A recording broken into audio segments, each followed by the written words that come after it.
Alright, so I had somebody ask me a question on making the tulip petals that look kind of like a flower petal. So I thought I'm actually making some for a club order right now. So I thought I would make some for you guys today since I am making some for a club order anyway. That way I could answer their question and you guys could have a little Tuesday tip. Okay, so the first thing you are going to do is take one of your pieces. We're going to make a triangle, a regular old triangle. So about halfway down, take it and fold it at an angle and crease it.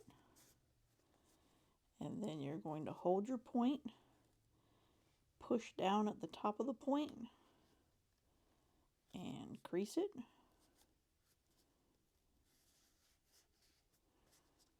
And that makes a regular triangle for you. Now, normally in a regular triangle, you would go ahead and staple that, but we're not going to do that today. You're going to take a little ways down, hold it in the center with your thumb, and take your other thumb and push it over to about an angle. It's about halfway. And then repeat on the other side as well. And then that makes the basis for your petal. And then you're going to take your stapler,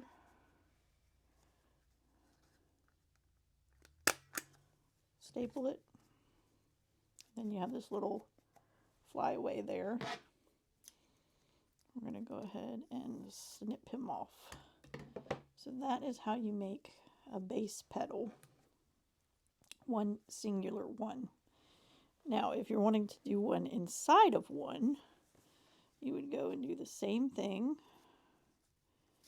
You're going to crease, again, how you kind of get that sharp point as you fold it at the top to crease it over. And then you can take your fingers even and slightly kind of pull it as you push it. So I'll take my thumb and run it back while I'm pushing forward with my forefinger. And that'll make that nice sharp point for you. And then I'll often just put something on it. And then I'll get one of my other colors and do the same thing.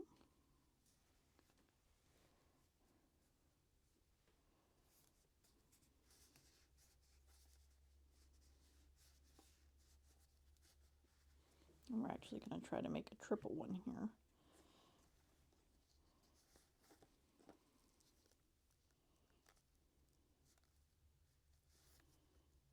And you always want to line this back up as close as you can without going over the edge of the board. That helps give a nice point too. Alright. And then when you're doubling, you'll take the one you want on the outside, put the other one in, however far down you want. I'm going to try to do a little bit of a tight one here. The trickiest part is trying to get the 2 points to line up and stay lined up, and 3 points as well. Now you can pre-do them and fold them and staple them. I don't like that as much. I just prefer doing it this way. But you can, of course, glue them or that kind of thing. Or like staple them in the middle, I mean. Don't staple and fold it over, but staple them in the middle. And then you can kind of go around the staples. I think it makes them a little heavy, personally. And then you are literally going to take them all and fold them in. And then take all of the other side and fold them in. Now when you have 3, you can straighten them up a little bit. The hardest part when you have 3 is holding them all together tightly. Too loose and you'll get big gaps like in the creases here, and then it'll kind of foof out over time. And then you take your stapler. Now for big ones, I like to staple front and back. Just give it that extra security. Also, if you have a high velocity stapler, it tends to staple them out a little better. And then we'll cut our little friend off. You can kind of move him and work it a little bit. We'll cut our little friend off there.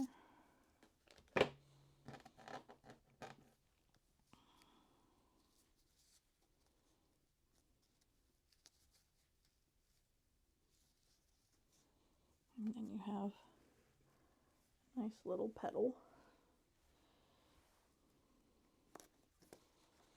I'm just experimenting right now to see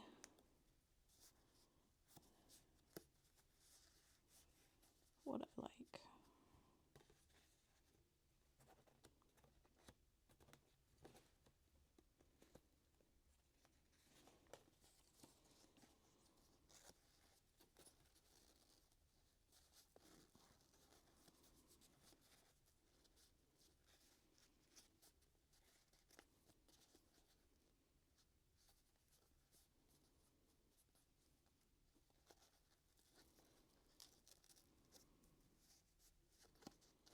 And you can always fold them tighter in if you want, higher up, kind of, or at a bigger angle. So you can do them like real tight. You can fold them in at like a looser angle. You can kind of cup them around more. It's entirely up to you guys as to how you want to fold them.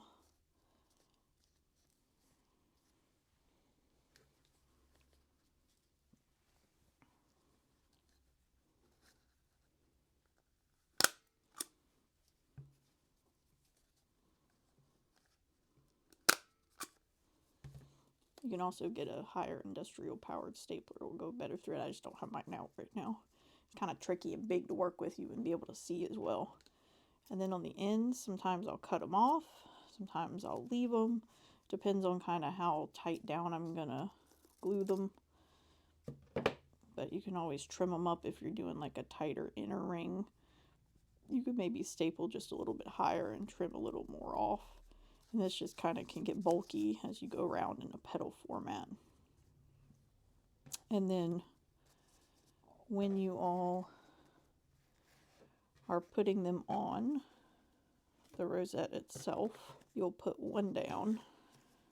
You'll put a line of glue on the back, and then you'll put one down, and then that one will be glued in place. You'll take the other, put the line of glue down the back, and you typically can lay them in this type of manner. Now, the thinner ones that don't have doubles or triples lay a little better, but you'll essentially just radial wheel them out around in a circle. And that is how you do these type of flower petals. And again, you can see kind of putting these two together. Let me lower the camera for you.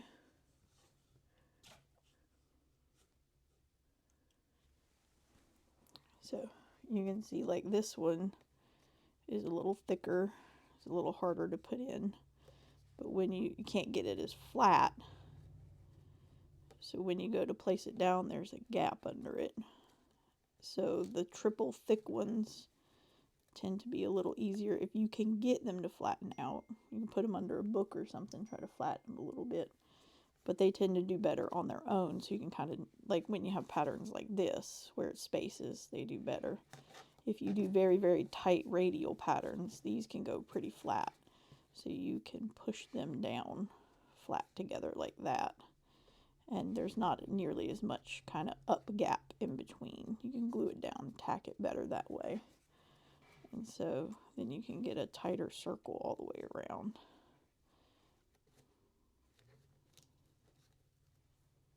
But that is how you do petals. If you guys have any other questions you'd like to see, just let me know and I'll try to share what I know.